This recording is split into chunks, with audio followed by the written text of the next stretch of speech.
Hello and welcome to this week's episode of Talking Skritt. I'm your host John, better known as Dare on Yaxben. We have a fantastic show for you. Path of Fire is on sale. The new raid benchmarks are in, and could speculate about Living Story trailer next week, hopefully, and much more. But first, let me introduce you to my fellow host. He streams over on Twitch where he answers the age-old question: with the release of Snow Crow's new benchmarks, which professions will be put on ice? Say hello to Age.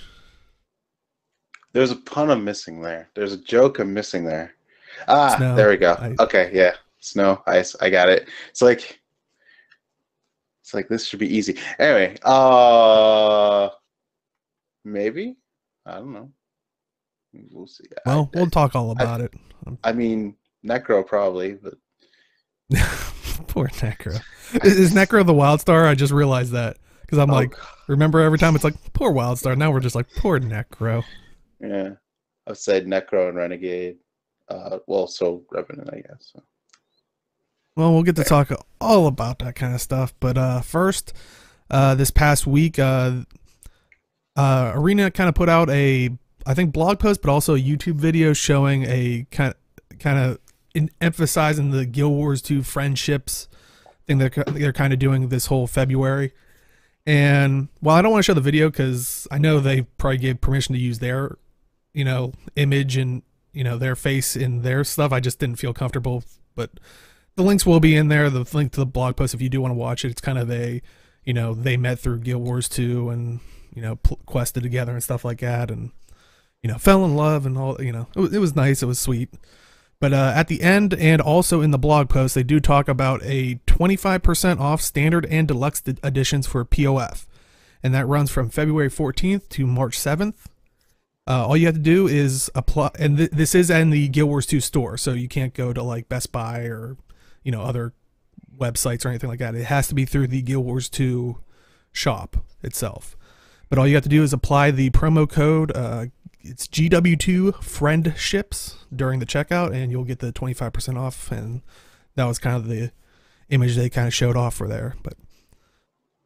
But yeah. So if you need an PoF upgrade for an alt account, or maybe a new account, or maybe a loved one that you just met, and you're trying to have those moments that video had, there you go. Yeah, I still have an Ultimate Edition. I think about it. Oh, huh? Yeah. I have to get 1,000 followers on Twitch for someone to get it. So subtle plug there.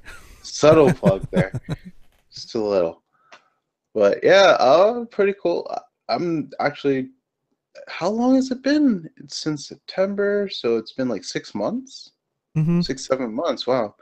So they're already giving you a sale on Path of Fire, which is pretty cool. So that's 25-ish, 25-ish bucks.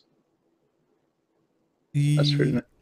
Yeah, I'm trying to think, because I think if you do like the deluxe edition, it comes out to like 45 or so. I want to. Yeah. I want to the big one, but yeah, 23 bucks. That's pretty cool. Oh, for standard anyway.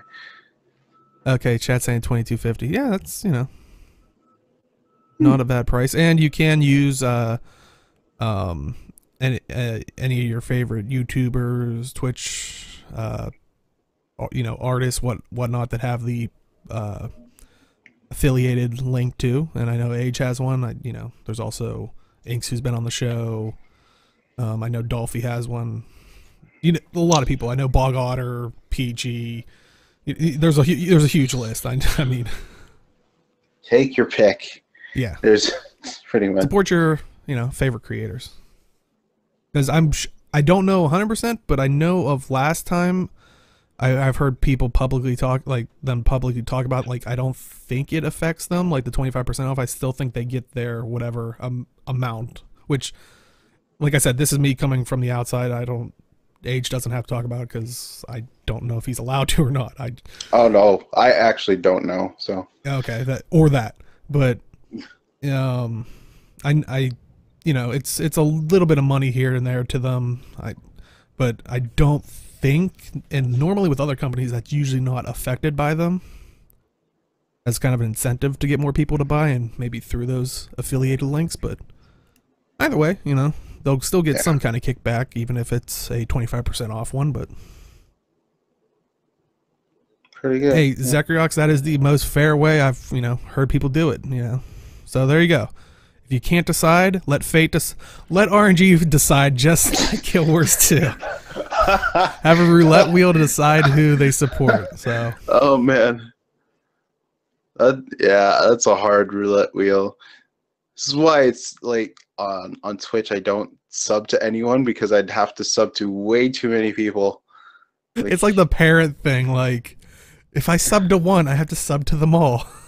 yeah, so it's Uh, really difficult. Anyway, but yeah, so this is a continuation of the Guild Wars 2 friendships thing, and we talked about that contest I think like 2 weeks ago. But it is kind of interesting. I think when we did talk about it on the YouTube comments, someone replied that because I was worried how far they were going with the Guild Wars 2, like basically the marketing. Like I was like, is this their marketing just kind of a one-time giveaway um, thing?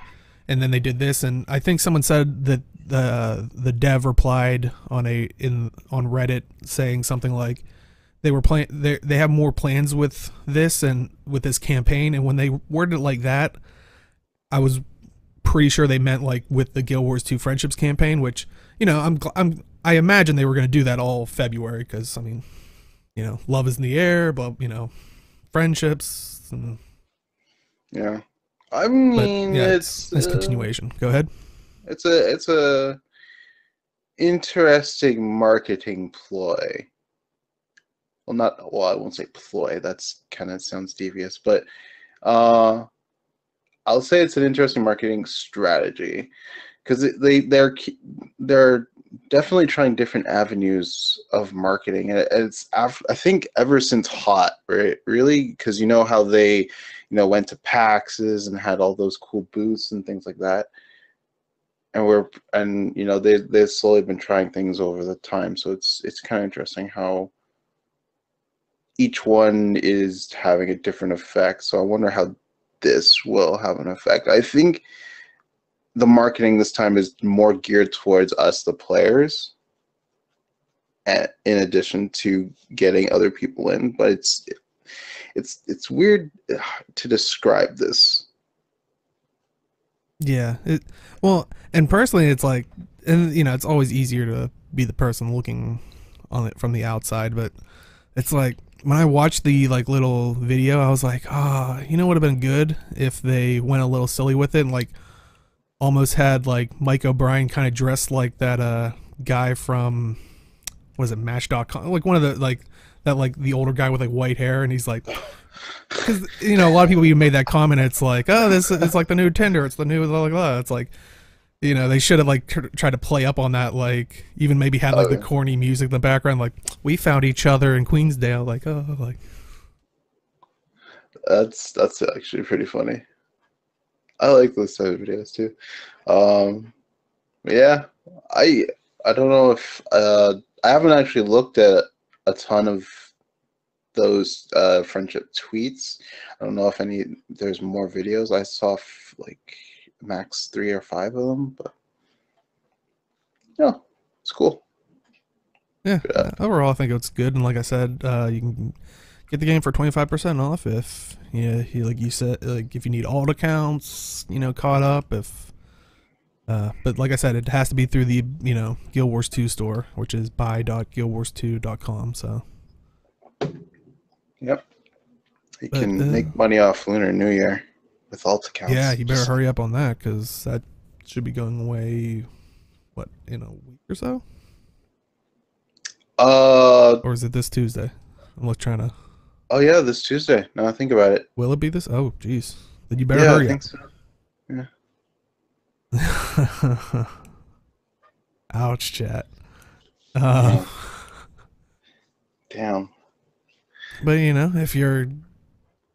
if you're joining, playing more Guild Wars 2, maybe you're starting a raid, maybe you need to figure out some of the new metas, like some of the benchmarks and stuff like that. Well, Snow Crows has released their benchmarks with since the new balance patch came out, and they kind of break it down through their Reddit post. Kind of shows, I believe, who worked on it, and also like what they came up with and stuff like that. So we figured we'd go probably hit each of them, like the overarching things, and then maybe talk about the numbers of and whatnot. And if people want to talk about certain ones in particular, do let us know.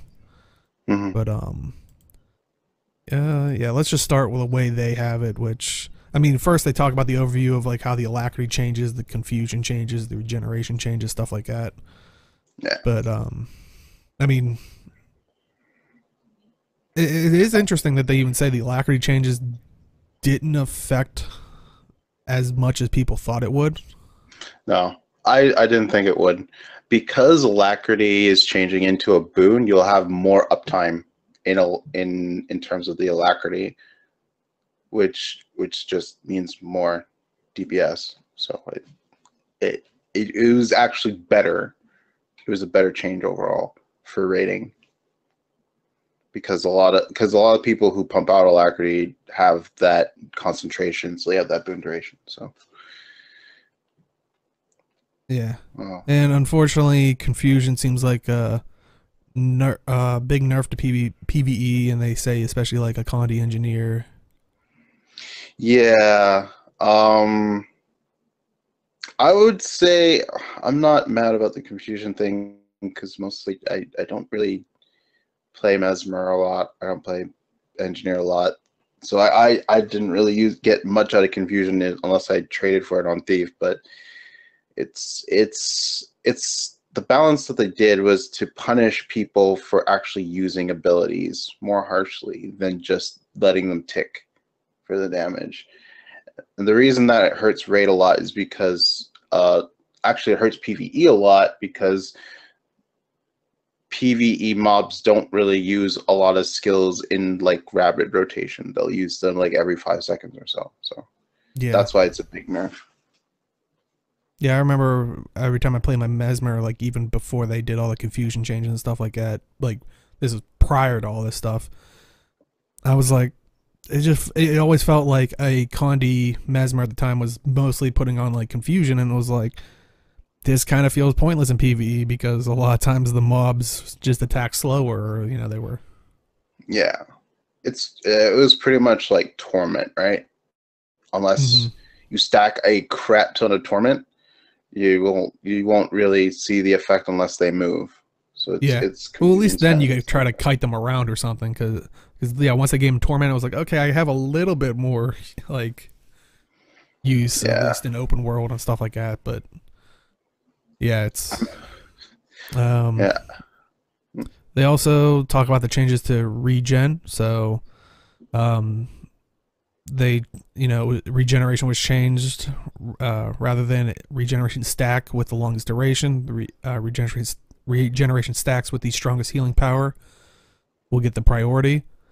So now you don't have to worry about a kind of boon duration affecting it, it seems like, for the tick, which I guess is nice. But they did say that a lot of the healing builds already utilize boon duration, so it's not like get it off your armor. It sounds like you're still gonna need it, and it's still important.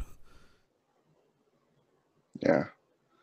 I actually like this change, mostly because you'll get the best healing from various sources. You just always get the best, which is actually really helpful. Oh. Yeah. And yeah, let's go through the classes. So they talk about the elementalist first, and they, you know, talk about despite the alacrity nerf, Weaver pretty much only got buffed in this patch, which, you know, like Chat was saying earlier, they're gonna continue to nerf Ellie with all these benchmarks. It's like, I don't know, it doesn't sound like they have yet.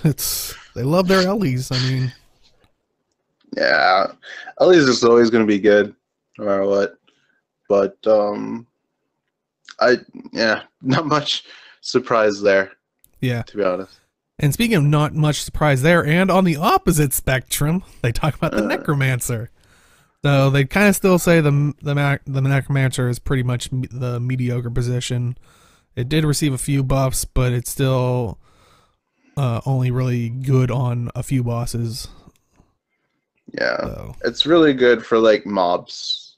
So like things like Gorzaval, Soulless Horror, where you don't wanna you want everyone to more focus on the boss than just going off and killing mobs or focusing your AoEs on mobs.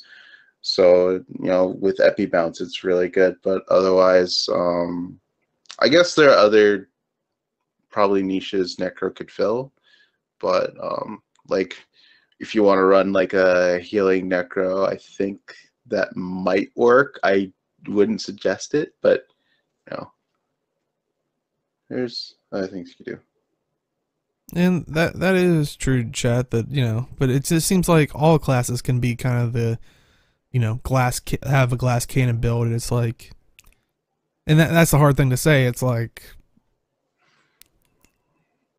should all classes, if they go full glass cannon, be the same amount of damage? Because then at what point it's like, where's the character, or where's the class, distinctiveness? It's like, but it's one of the the bad things about games. It's like there always has to be someone at top. There always has to be someone at the bottom. I mean. Hmm. Ellie is glass nuke. They're above canon now. Okay, yeah. There you go. So I think probably the biggest thing that people were probably scared about was Mesmer, since Balance Patch kind of changed the very fundamental of a Mesmer with the clones and whatnot. So Yeah. You just have to press more buttons. That's pretty much it. Yeah, I was gonna say over the couple weeks we had I've been hearing some people in the Discord and stuff like that. It's like it was definitely a learning curve since so much changed, but it sounds like a lot of people are just like, okay, I found the new rhythm. I found the so Yeah. And what's cool is they power and Condi for Mesmer actually works for rating, so that's pretty good. Yeah, definitely. Now, if we could only get somehow do that with Necro, where anything can work.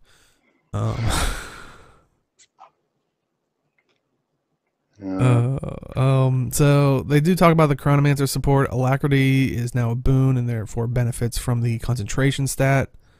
And they say you want to aim for about 80% plus duration on quickness and alacrity, making Firebrand rune useless again in runes that cover all boons mandatory. So I still remember when it was leading up to PoF, everybody was like, Firebrand runes are the way to go. So I guess it's, if you want to be top of your game, it's back to what is it, runes of the leadership, yeah, which are cheaper to get now. So well, that's good. Gobble them up while you can then. Chronomancer DPS, due to the change of how phantasms work with the Chronomancer trait, a massive upgrade to the Mesmer's damage through Chrono Phantasma. So that basically the new Defender and Disenchanter are some of the best damage options Mesmer receives. So yeah. So it wasn't bad, the change at all. You just had to learn like a new rhythm, but yeah, it seems like while people were worried it was a nerf, it seems like it was a nerf to rotation, but almost like a buff to actual damage. Yeah. Oh, and chat's saying Mesmer super versatile now, pretty good power, shatter, excellent Condi, awesome support. Yeah. Yeah. Oh, and they're also saying Chrono Phantasma may end up getting some changes. Oh, okay. Maybe. I don't know. We'll see. And like Chow was also saying, the more well-rounded of the Mesmer, the Mirage condition, due to the confusion nerfs, ANET has changed the axe skill on the Mirage from confusion to torments, so that's nice. and you can use the phantasms to coexist with your build, and it seems like all around, like I think that's the main takeaway is, while it may have seemed like a nerf leading into it, once you learn the new rhythm, it seems like it's a damage boost to any of the specs that you're really running. Mm-hmm. Let us talk about some good old Guardian Firebrand. Or Guardian and then Firebrand conditions. For Firebrand, nothing really changed for PvE. The changes were mainly PvP or Warrior World relevant. They do say the numbers are slightly higher than pre-patch, but they say that might be due to the new golem size on the test golem itself. So Yeah, the changes that Firebrand got were mostly for Warriors World and reducing some of the sustain that they have with like Aegis and I think it was Tome of Courage skills. So it doesn't really change anything in terms of the damage that they can do in raids. So but they did say that they found with the Dragon Hunter, Alacrity kind of actually affected them the most, which they said that they came in at about a 1,500 DPS loss. So which, yeah, because some of the cooldowns on Dragon Hunter for the rotation, I guess, are slower now because of the Alacrity change, and they have fairly higher cooldowns, so that makes sense. yeah. Next up, we got the Revenant. I think the one thing they don't mention, you can use your utilities on your keep your utilities up when you get off your mount. I don't know how that affects DPS, but it makes me feel better. So maybe I play better. That's how it affects the DPS. Actually, well, I don't think anyone takes Herald, but I was gonna say I think that's the other problem with it is I don't think anybody takes Herald. But if you did take Heralds, you could actually enter the Soulless Horror fight with your stuff on. So see, there you go. A reason to take Herald into the raids. It's not a good reason, but it's a reason. There you go. But the one thing that they did test was the Renegade's condition. They said there was not much change for Devastation Renegade, only that you have to auto-attack more often due to the Alacrity nerf. This also changed the Invocation Renegade rotation. Now you have to use Axe 4 at some points in your rotation to stay below 10 energy for Legend Swap. So pretty much not much change for raids in terms of Renegade. Yeah. So yeah. And I agree, chat. They do need to buff Herald. I mean, I am taking on the Legend of a Dragon. What are we fighting? Dragons. I think I should be pretty freaking awesome.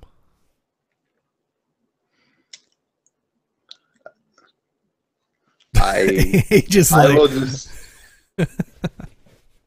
mean, I just want my I win button. Is that so hard to ask? No, actually, no. I agree. I would like a win button. Yeah.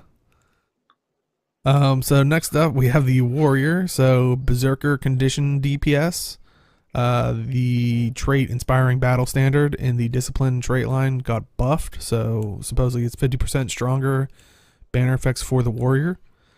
And based on that reason alone, the DPS Berserker now use the Discipline trait line over Tactics. So it's kind of interesting that just one little change was just like, switch it up, screw Tactics. We gotta go Discipline. Yeah. I think Berserker is actually is right now like solidly like Condi like if you want to do DPS on raids, it's mostly going to be Condi Berserker. You might have to bring manners. If not, like you could bring more damage oriented stuff, but it's actually pretty decent. So yeah, they are saying like overall it seems like the Berserker condition DPS is pretty strong, so that's good. I mean, so far it sounds like, I mean, as long as you're not a Necro, Kind of sounds like all buffs. Poor Wildstar. Wow. Spellbreaker power, greatsword, and axe. They do have a little, like, you know, note there, but they do say that they have chosen the greatsword variant for the power spellbreaker, as they feel that it is more realistic, since proccing Wastrel's Ruin on dagger is too RNG dependent.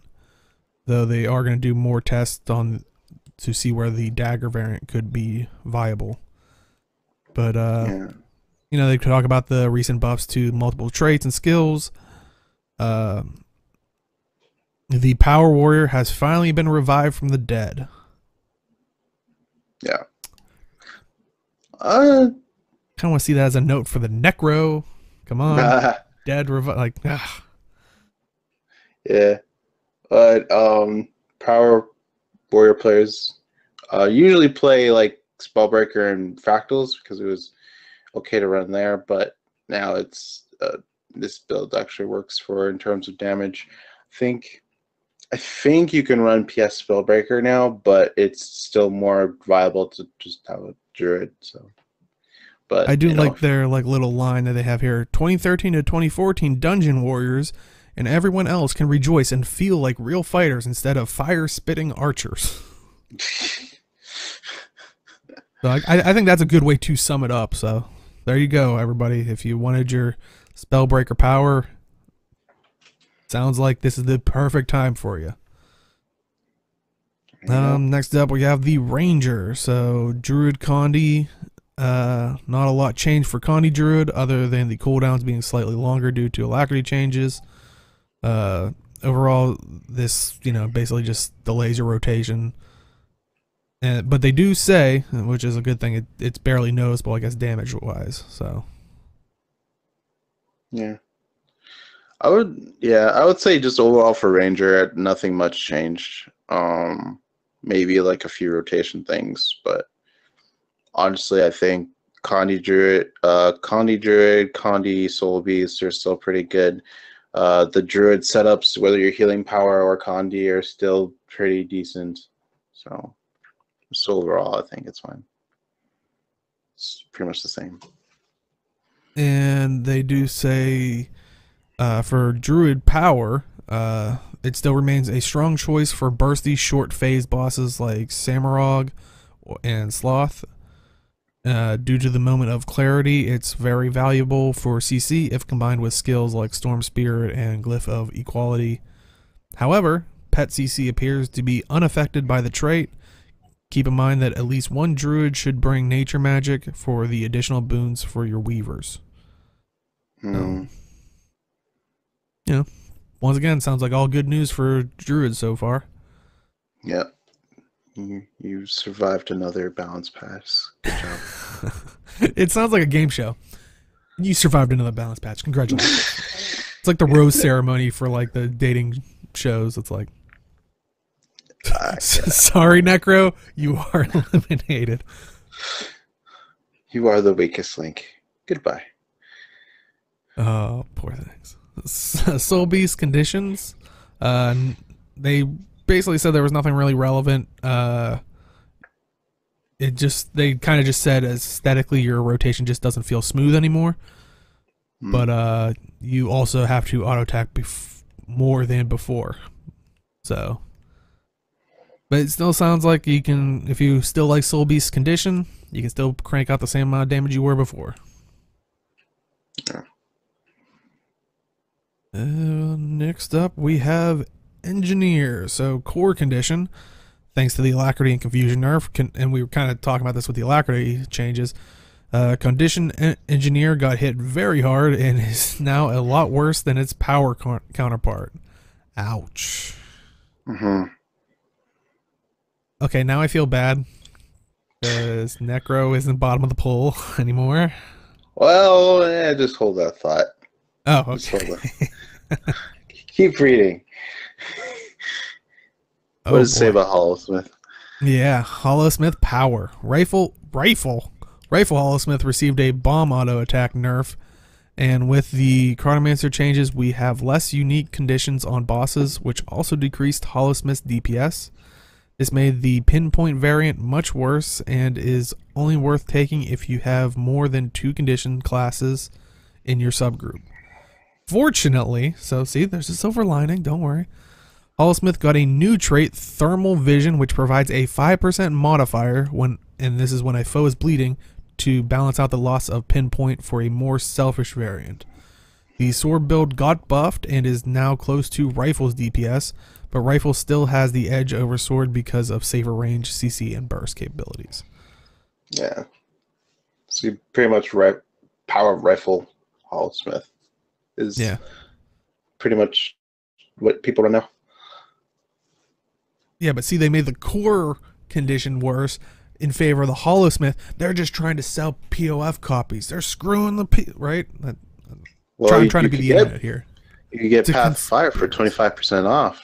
Oh, if they would have put that in the notes, like,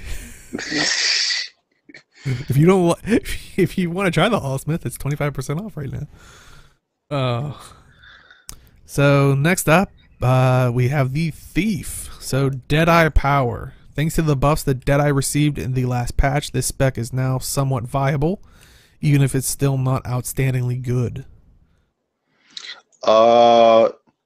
You can run Rifle Deadeye, but it's only useful in fights where you don't need to move a lot because you were pretty much in kneel for all of your damage.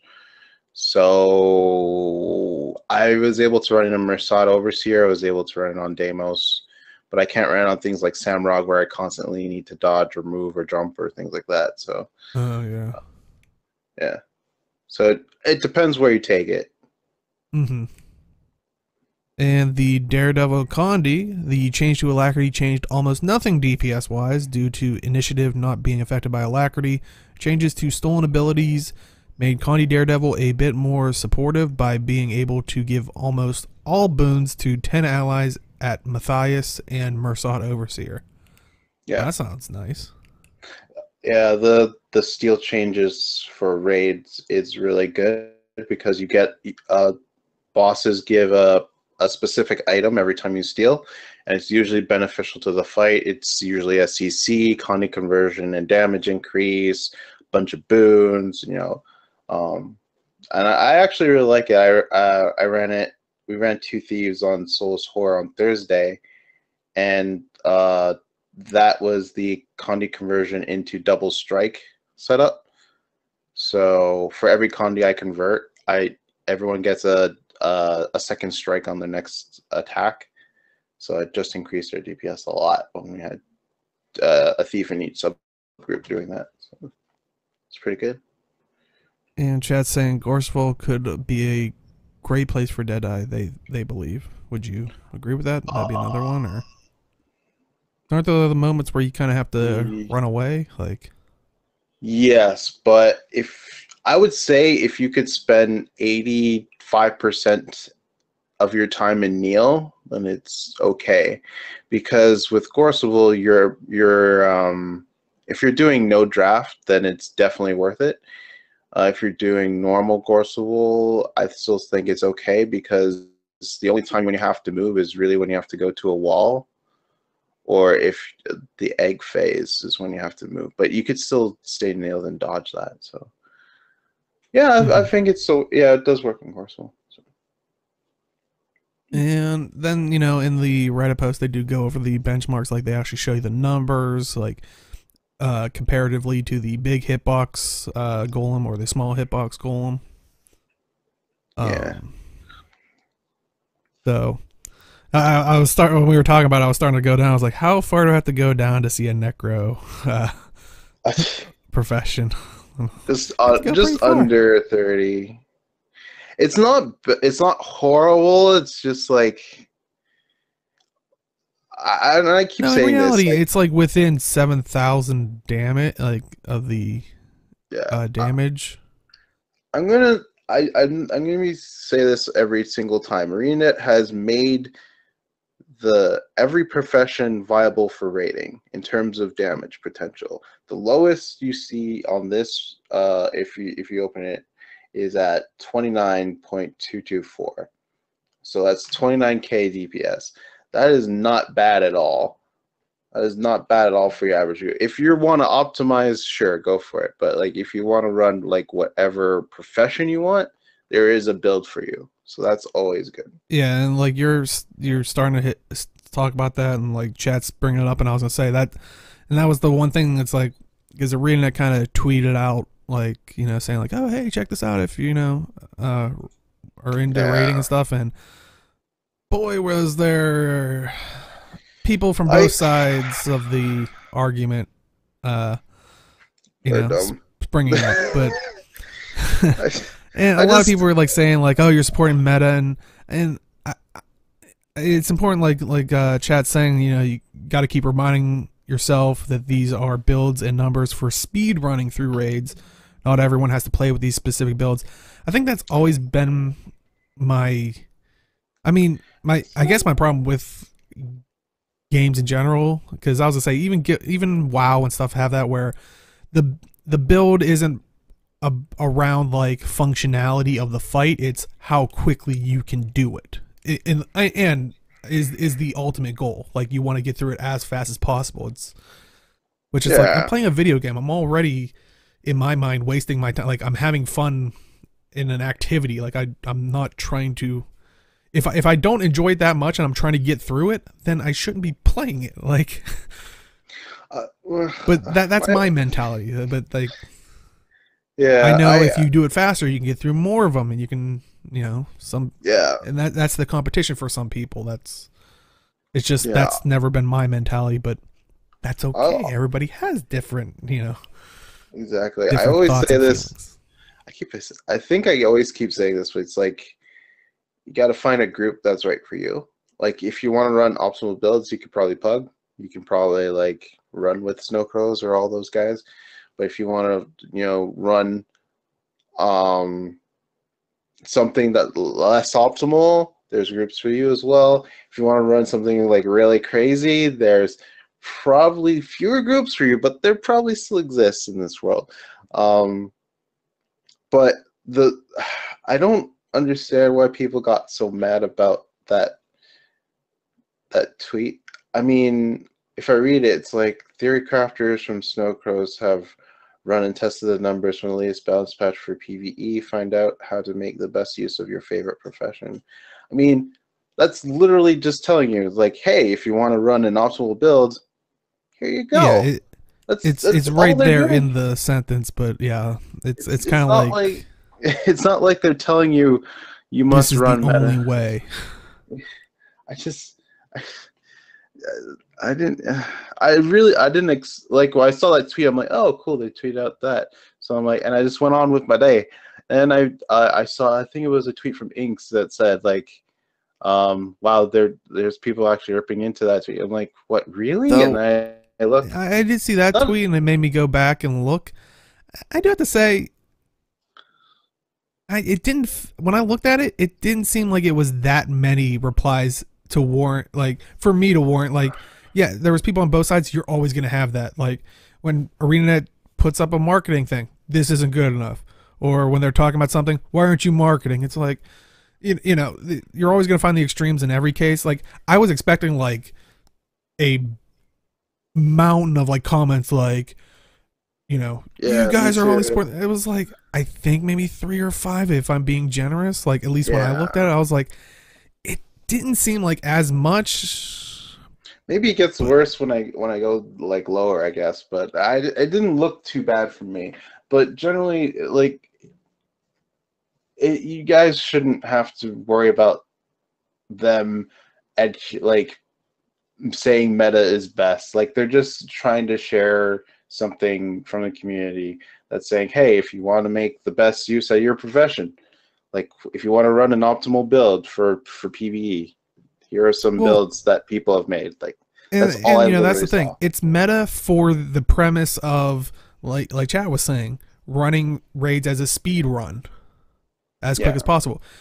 If you are trying to run it like you're saying, find the group that's perfect for you. If you're trying to find a group, if you're trying to run a raid just to run it, the meta for that premise might be very different. I mean, because you're just trying to survive and get through it, whereas like I said, Yeah. these are for speed runs of playing at the precision to make it the fastest as possible. I would rather say, rather than just a speed run, I would say it's optimal in terms of giving you the best chance to perform the best amount of damage. Because you could, all you have to do is kind of learn how to do the rotation. Because yes, if you speed run, I would say speed run is more for like people who can do this rotation, like can actually hit those benchmarks in raid scenarios. I know, like generally, people will hit 17 to 20k damage with these builds because they can't run. They're running the optimal build, but they may not be doing the rotation properly. They may have to they may be more focused on mechanics, and that takes away from their DPS. But these builds give you a better chance to doing the best damage possible. Yeah. That being said, you could run like slightly variants of the builds and things like that. But And chat, I do agree. It feels like we talk about this every single time. I mean, and I was gonna also bring up, because that also reminds me, it's like, while I'm fine with meta breakdowns because I have a choice of following it or not following it, I could always find a group if I wanted to. Personally, my hang up with raids is that I just don't feel like they are good. My thoughts for Guild Wars 2 raids are a lot different than what we got. Like I said, I feel like they went back to a Holy Trinity type thing. And I know a lot of people say not all the fights are like that, but a lot of times let's not get into that.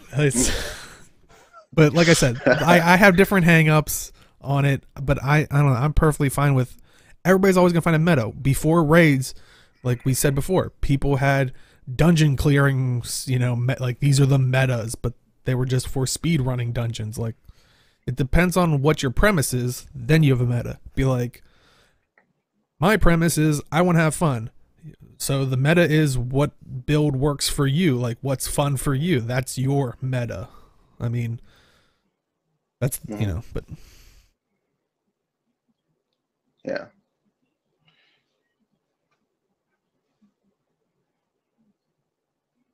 There's a common trend I see where players ask around, what is the best build? Yeah, they are given an answer, but it just doesn't work everywhere, and they feel like they are lied to or just don't understand the true intentions and purposes of the build.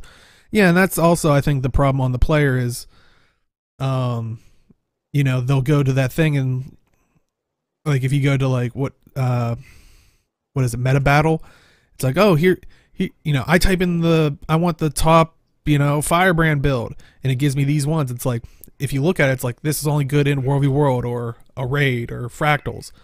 You build that out, it's like, I take the raid one to World v World. Why isn't it working? Like well, because they're different beasts. Yeah, I mean, like for example, Sword Dagger in PvP is fairly decent right now. So it's Sword Dagger based thief.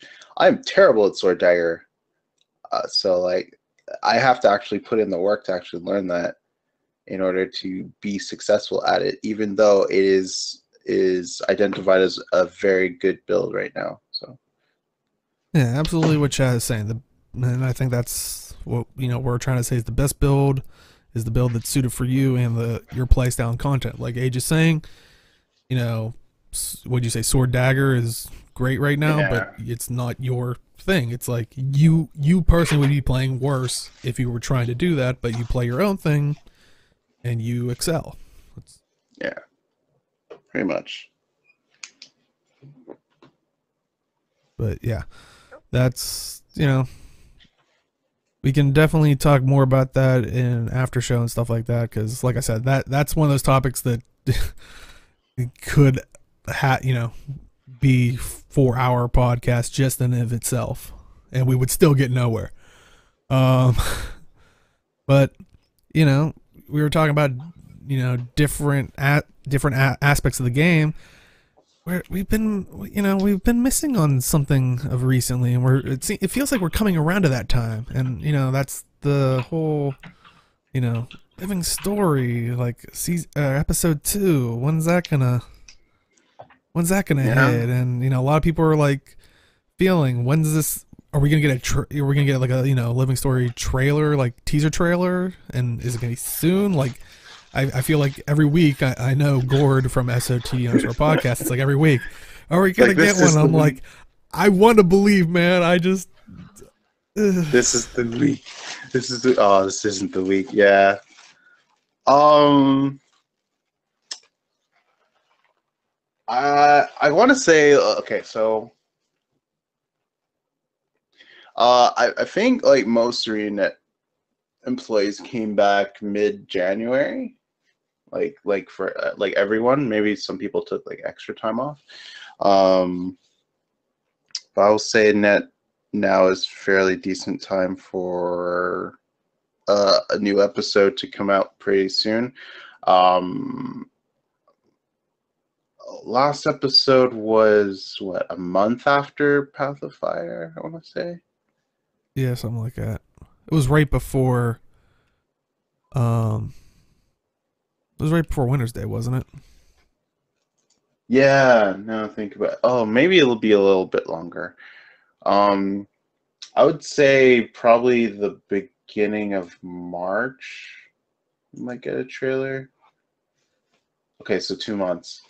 So yeah, there's like always a 2-3 month cadence. So I would say probably beginning of March, mid March, we might see a trailer.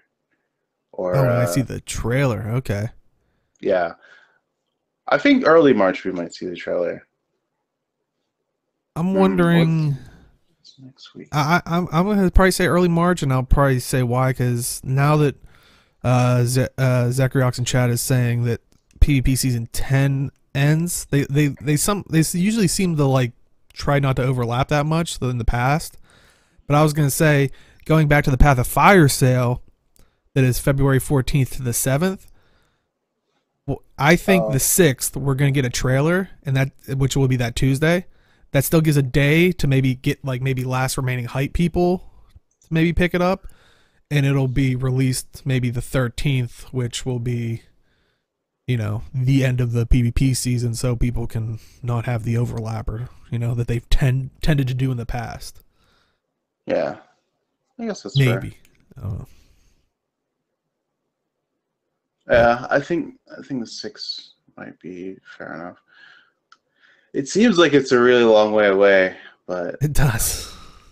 uh, Though, I mean, it's already the 17th, so in February. I yeah, mean, we're not, and it is the shorter month. I mean, by a couple of days, but still, it's. yeah. Earliest I'd say would be like not next week, but the week after.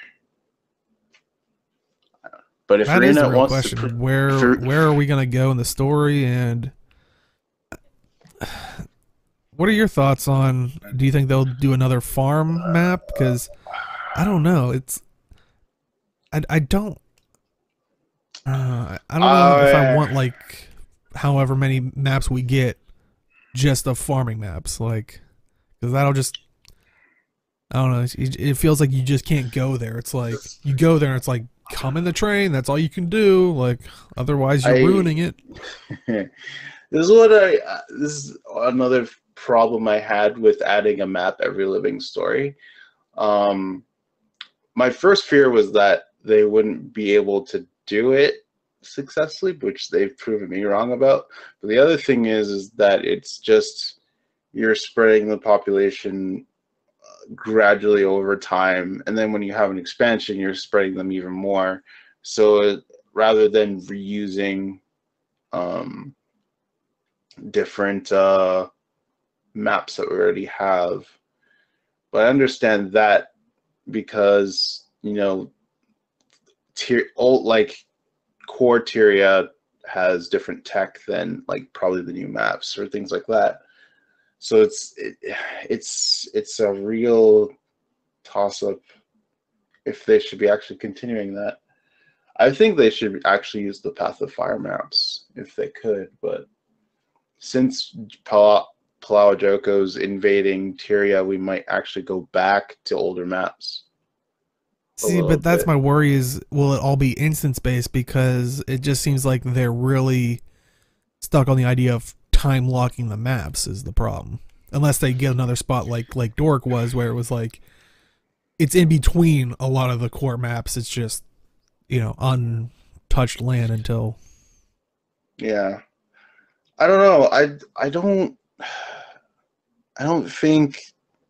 I personally don't think they should add a map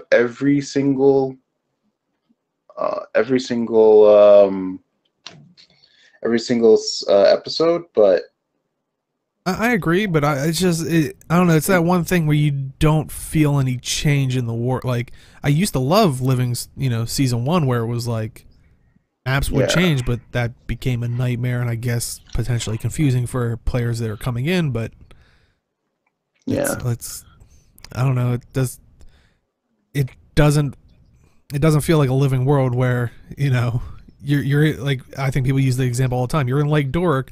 Oh my god, everything's attacking. You walk into Divine Reach, everything's fine. Hey, Mhm. we're all good. Okay. Yeah. It feels kind of weird in that respect. I do like But Chat's idea of they should rework the dailies to put them in regions like ex- content regions rather than per map. Like they're saying core and then hot in season 3 together, and then POF in season 4.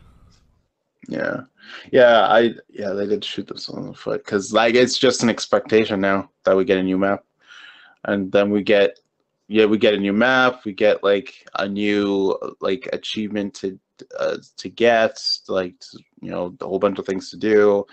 Um, and it's all for the reason is to just keep us in the game, to keep us the PvE people who don't raid, who don't fractals. It gives them something to do, while they wait for another episode.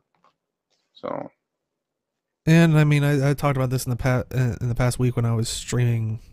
Some of Guild Wars 2, but then some other games. It's like I while I love Guild Wars 2, I still consider it my main game. It's like I'm not a raider. Like I said, I'd love to get more into War v World. I'm excited for those changes to see what who I can group up with and play that stuff. I'm still not just a PvP player.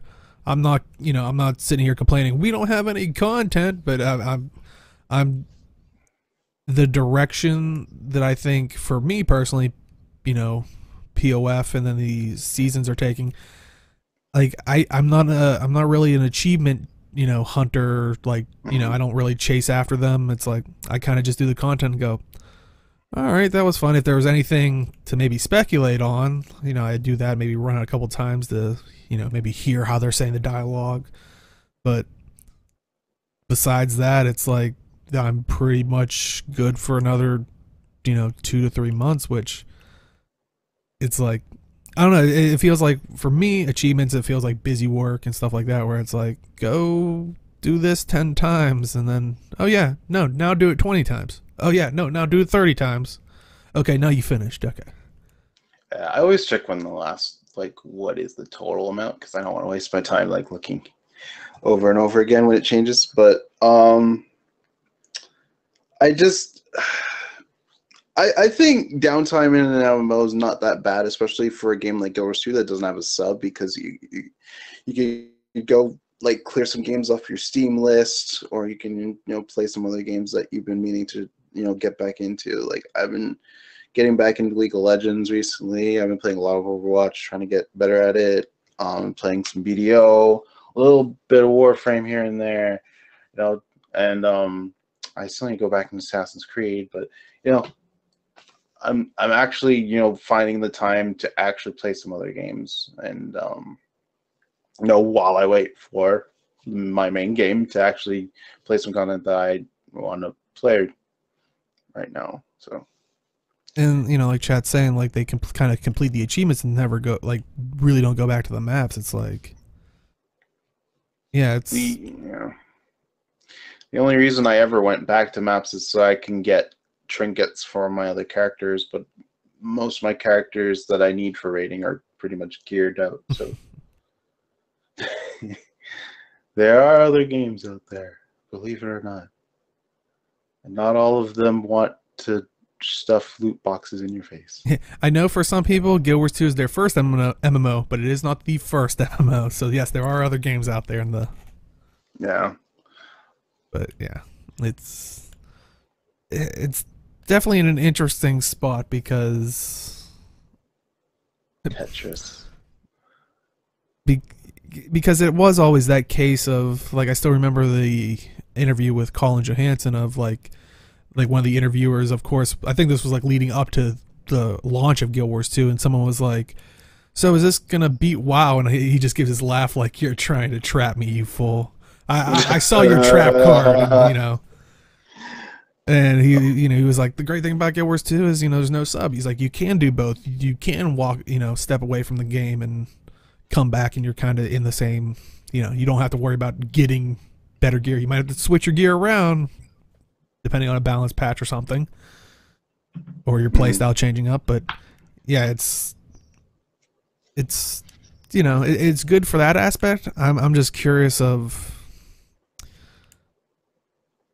like, it does make it harder to consistently play the game and be it kind of goes back to, they want their audience to be the advertisers. Well, if people are kind of just in and out, it doesn't seem well.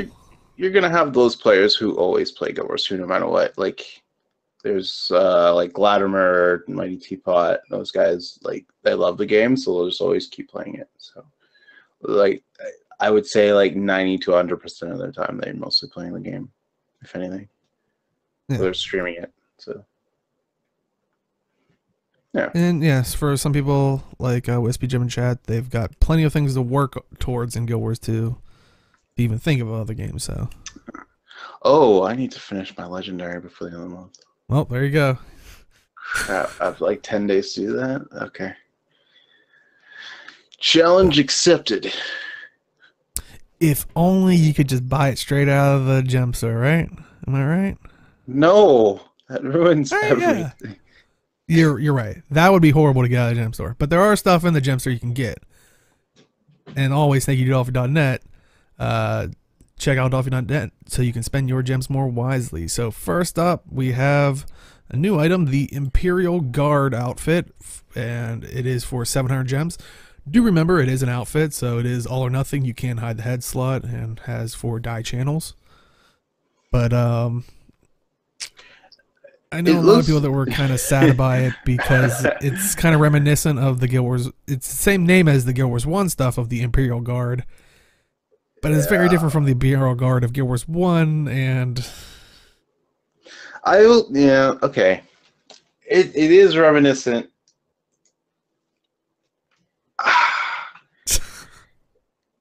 Okay, I need to look it up. Hold on. Imperial. What's it called? Imperial Phoenix? I think it's the Imperial Guard. Imperial Guard. But I don't think it looks horrible. The helmet kind of throws me off a little bit, but yeah, the helmet's definitely an interesting choice. I mean, and like it's been 250 years. You think they had a wardrobe update? I do like. We don't know that. Yeah, we don't know that, but yeah, when they kicked everybody else out that wasn't human out of Cantha, they also took the fashion with them, apparently. But yeah, if you guys look up like Guild Wars 1 Imperial Guard, you'll see like that was the Imperial Guard outfit, and I don't know. I guess I do prefer the Guild Wars 1 one. The Guild Wars 2 one has some interesting attributes that makes it actually look really good. It's just, for me, the helmet kind of throws me off. Yeah. Like the sides and the front up top here. If I would get it, I would probably hide the helmet, but it reminds me of some, I think it's Chinese. I think it's Chinese kind of outfits that were Imperial Guard like. So, this made me kind of think of, like, when they had the what was it, the Phoenix wing, like the fire wings that like had the nice sound effect, and they showed it off Mhm. on Guild Chat, like the actual guys doing like the the Foley work in their backyard thing to make the fire sound effect.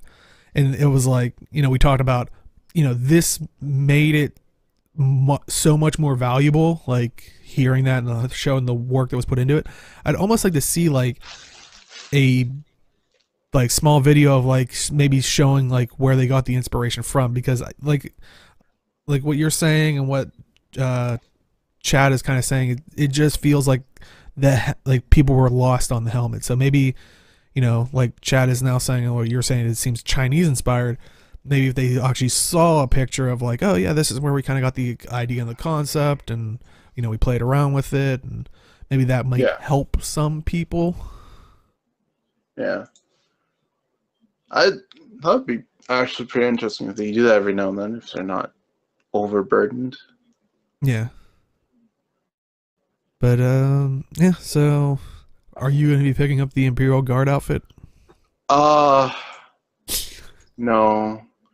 I was saying I'm The I'm kind of outfitted out. I just Yeah, right now when it comes to the gem store, it has to be something like I really want. So if I'm like even half considering it, I just won't get it. yeah. Because I was half considering the arcane rifle that was in the gem store because it had a really cool sheath unsheathing animation, but it's like I have predator. That's one thing, and I'm also half considering. So it's not like I'm going to use this a lot. I feel like so. hmm Also, some discounted returning things. The red envelope mail carrier for 480 gems, which is 20% off. The gifts mail delivery for 280 gems, which is 20% off. The celestial rooster harvesting tool for 800 gems, which is 20% off. And also available for 3 days only, the bouquet of roses and the box of chocolates are each 250 gems. And the wings of love glider is 400 gems. So, would You you have to say it. recommend any of those? The wings of love. You have to say it like that for some The reason. wings of Um, love. the celestial rooster harvesting tool I would have recommended, but since they added that dog one, which gives you extra like materials, I would say get that one instead. Yeah. The bouquet of roses is always fun to mess around with people whenever you're bored. One day in Lion's Arch, just throw roses at people. Um, Box of chocolates if you don't have the karma to buy Mini the tonic. item that can make you mini for jumping puzzles. If you're a Norn or Char, it's pretty good. So, yeah. Yeah. The wedding package is a pretty good deal. Is it still in there? I'm not sure. I don't. Might have went I away. I'm not 100% sure, but think if that it might is have in there, went. the wedding package, I th- I think that includes like the wedding outfit. I thought that was like last week. I could be mistaken, but Yeah, I think it was in there last week so and the week before. um. Oh, chat's waiting for the third garden plot. See, I haven't gotten any of them yet. I just I got two of them because I see the return investment in them. well, can't you only get two of them so far? Yeah, You're like yeah. I got two of them, making it sound like you didn't get a lot of them. That you got 100% of them. Uh, I have one plot. I have one plot for unlocking the dies, and I have one plot for food that that's pretty expensive that you use in expensive recipes. So I'm either getting money off of it or I'm going to not save money because I have the items to make the food. Well, make sure to pick up any of that stuff if you so want to, especially the stuff that's leaving in about 3 days. Also, and let's talk about our community corner. First up, from Silver Disc. I'm sure you've probably heard them by now. It's basically the music guild that's doing rating. I think they're on their sixth. I think this is the sixth part now. But it's the Minstrel's Way Waypoint Guild, and their tag is CMAJ. So C major. what's that?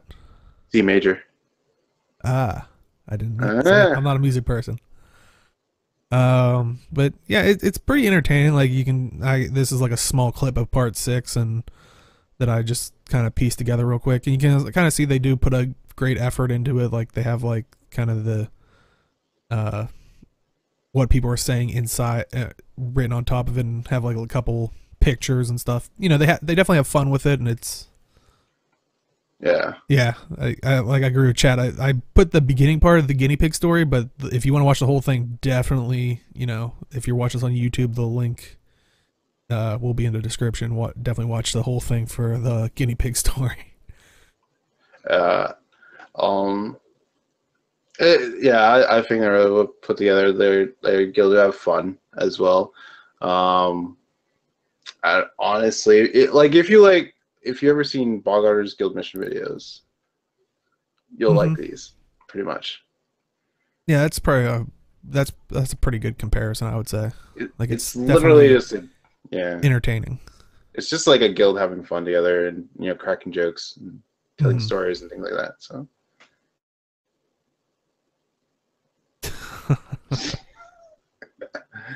Are you part of that guild, Wispy? Oh god, that's a good joke. But also we have the Guild Wars 2 Tarot Club, and they're basically their project for summer of 2018 under the Guild Wars 2 Artist Collective. They basically want to collab with about 69 artists worldwide, and they want to make the profits go to a charity. And they haven't decided on the charity yet, but that is their intention. But they want to do a complete 78 card set with an addition of 4 to 5 wild cards and a custom title card. Subjects of the cards are based on the meaning of the individual cards, which we based on the Tarot of Marseille. Marseille. Oh, there we go. And we'll have their explanations in an accompanying booklet. And they did say that pre-orders will begin on April 15th, World Art Day. So that's, nice. Yeah. I just want a deck. I think I think it's going to be really good. Yeah, I was trying to see if they had like a couple of images. I know they put up art, but I didn't know. I never saw if it was, directly going to be in it. But I mean, if it's anything like some of the art that they've shown, or heck, any of the artists that you see for Guild Wars 2, I mean, I think it's going to be tremendous. They are the artists that made the Winter's Age Chimes.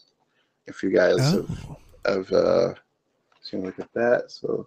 Oh yeah, I think those will be awesome. Be right there. So, if you like the art in this, you'll probably like the tarot cards. Fantastic. Yeah. So yeah, definitely pick that up. Pre-orders will begin on April 15th, and we'll put all their information in the YouTube description for you, like the Twitter and Tumblr and stuff like that. So, and last up, she's been in chat a couple times. I don't know if she's here today, but Ada, her channel Ada GW2, she does kind of videos of like time capsule things, but she also did in honor of Lunar New Year. Apparently there's something up with the Choya in the Lunar New Year race in Divinity's Reach, and I have a little tidbit of it here. I don't want to spoil it, but I'll definitely once again have the link in the description. You can go see the whole thing, and it did spur my interest of, we were talking about, maybe she maybe speculates, or the Choya, is this Choya a spy, or just maybe got lost or something, but it kind of veers off the race, and like the little bit here you can see it kind of comes in from a different direction at the very end, so where does it go? But yeah, it's definitely an interesting watch, and I think it's only like maybe 6 minutes. It's not a long thing, like it's basically the length of the race. So, but I definitely like to hear people's speculations. Definitely check out her video, and maybe what is that Choya doing? I think we're gonna find out it's. I coupled it with the Quaggan and how the Quaggan are evil. The Quaggan and the Choi are dragon minions of bubbles. It was me all along, Choya.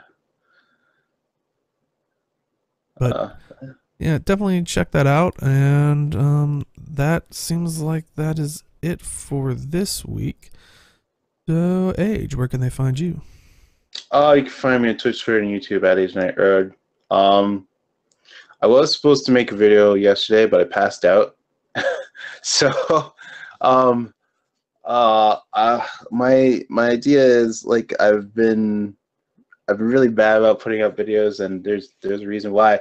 So I'll be making a Guild Wars 2 vlog, and I'll be making a Twitch YouTube vlog, just detailing how I'm going to progress on those two platforms in the future. And for Guild Wars 2, we'll catch up on the news and all that stuff. But I will try to have those for next week. I know I've been really bad about that lately, but I'll try my best. And streams will still be kind of randomish, but League of Legends on Tuesday.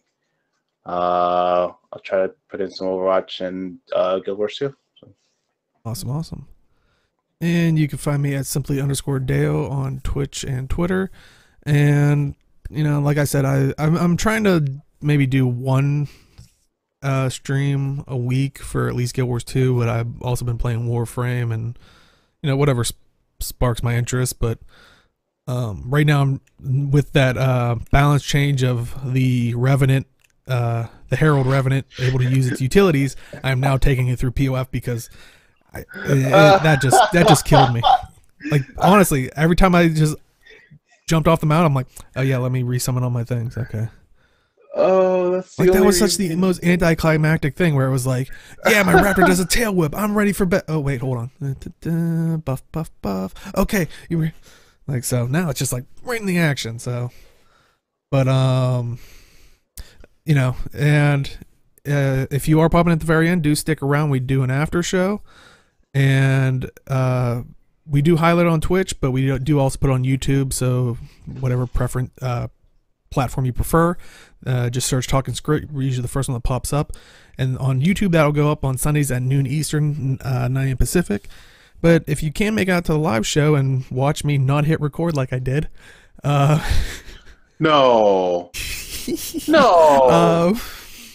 What? Yeah. Wow. I know. That goes up on, just twitch.tv/Talking Skritt, and we go live 4 p.m. Eastern, 1 p.m. Pacific. But do show up because we early, because we do like a bit of a pre-show and then an after show and stuff like that. And I would like to thank this week for our Twitch hosts: Serene Virus, That Chevron, Maple Syrup and Beers, Jaibu Cool, Kasky, SOTD_podcast, Moonkiller NV, 7-Bit Brian, host of Ascalon, Sundura, MMO Inks, and Orofia. I hope I'm saying that name right. And chat's already yelling at me that they did remind me. Yeah, so when I did see that earlier, I looked back and I was like, I didn't hit it. But yep, that is it for this week, and we will see everybody next time, and we will see you in the game. Good night, everybody. Night, guys.